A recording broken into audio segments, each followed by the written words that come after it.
પાકો હાજે ગામને ગોળીઓ પાઈને જયારે ઘેરે પૂગું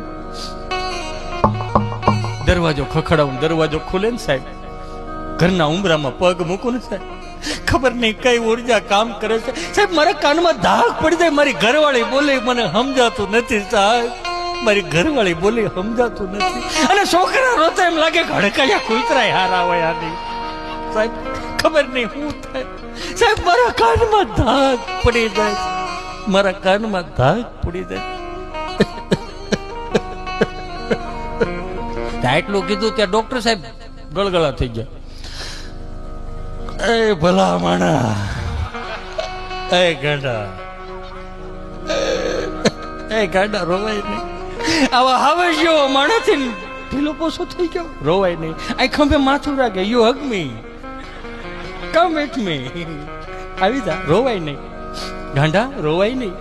આ તારા કાનમાં જે ધાક પડી છે ને ધાક નથી, આ તારી હાથ પેઢીનું પૂન તારા કાનમાં ભેગું થયું છે ગાંડા, કાનમાં ભેગું થયું છે. એટલે તો તારી ઘરવાળી બોલે સમજાતું નથી. આ રોગ નો કહેવાય ગાંડા, રોગ નો કહેવાય, અને વરદાન કહેવાય. આની દવા ન હોય, આની દવા ન હોય. પણ મને ગમ્યું, મને ગમ્યું કે તારા પેટની વરાળ તે મારી પાસે કાઢી, મને બહુ ગમ્યું. પણ હું કોની પાસે જા, મારે કોને કેવું હે ભાઈ, એ કોને કેવું?